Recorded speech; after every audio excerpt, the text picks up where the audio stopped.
محترم سامعین السلام علیکم۔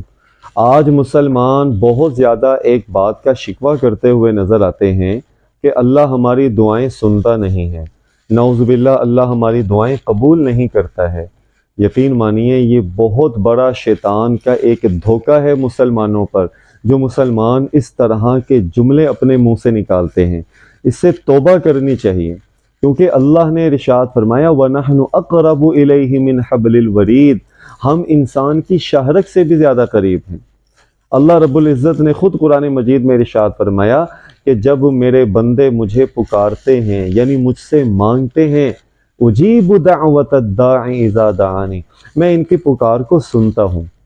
اب دعائیں قبول نہیں ہوتی، اس کے پیچھے کچھ ریزنز ہو سکتی ہیں۔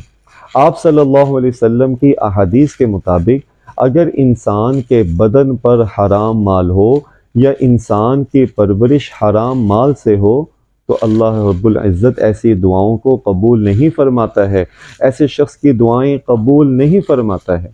اور ایسے غفلت سے مانگی ہوئی دعا کہ جس میں انسان کو پتہ ہی نہ چل رہا ہو کہ میں اپنے اللہ سے کیا مانگ رہا ہوں۔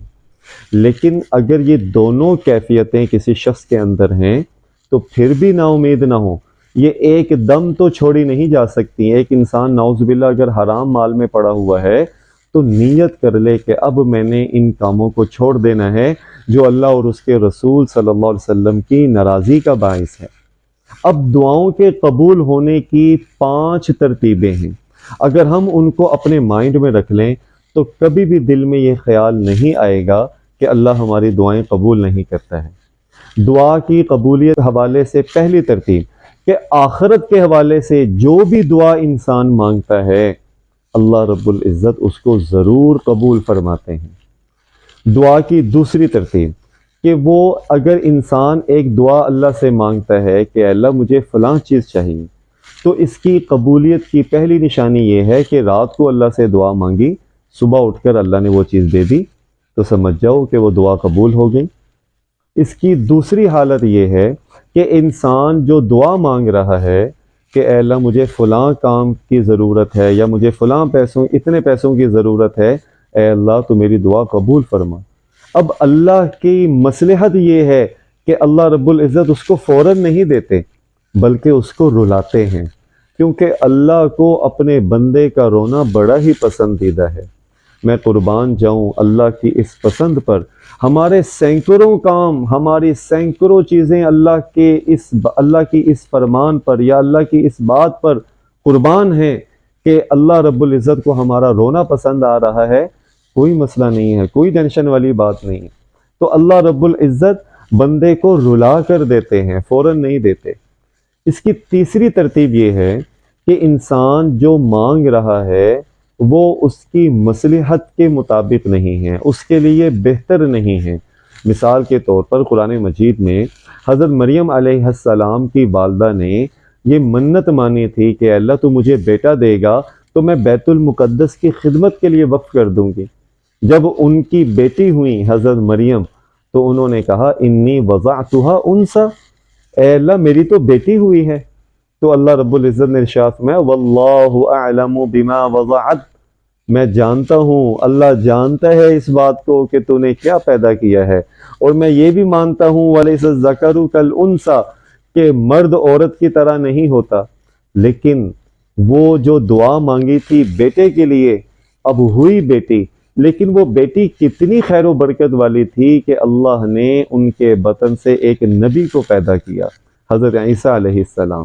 تو جو انسان دعا مانگ رہا ہے سم ٹائمز وہ اس کے لیے بہتر نہیں ہوتی، اللہ رب العزت اس کو نعم البدل کے طور پر کچھ اور دے دیتے ہیں۔ یہ دعا کی قبولیت کی تیسری ترتیب ہے۔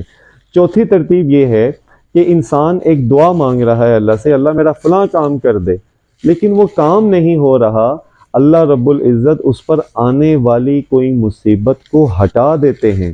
کوئی مصیبت، کوئی آفت اس پر آنے والی ہوتی ہے، اس کا نعوذ باللہ کوئی حادثہ اس کے ساتھ پیش آنے والا ہوتا ہے، اللہ اس کو ختم کر دیتے ہیں، اس کی مصیبت کو ٹال دیتے ہیں۔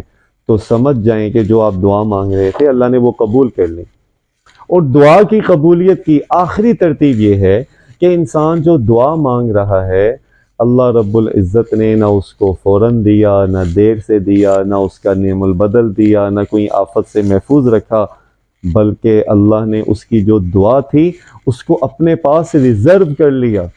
کل قیامت کا دن ہوگا اور اللہ رب العزت اپنے بندے سے کہیں گے کہ اے میرے بندے، تو نے دنیا میں یہ دعائیں مانگی تھیں، میں نے ان کو اپنے پاس محفوظ کر لیا تھا، تیری کوئی دعا میں نے رد نہیں کی، لیکن آج میں تجھے ان دعاؤں کے بدلے میں جنت میں یہ مقام دیتا ہوں، جنت کی یہ نعمتیں دیتا ہوں، تجھے یہ حالات، تجھے یہ محل۔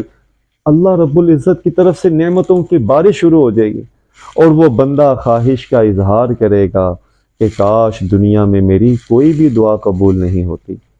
اس لیے ہمیں چاہیے کہ ہم اللہ کی رحمت سے نا امید نہ ہوں، کیونکہ اللہ نے ارشاد فرمایا کہ میری رحمت سے نا امید صرف کفر کی حالت میں جو زندگی گزارتے ہیں وہی ہوتے ہیں۔ اللہ رب العزت ہمیں ان باتوں پر عمل کی توفیق عطا فرمائے۔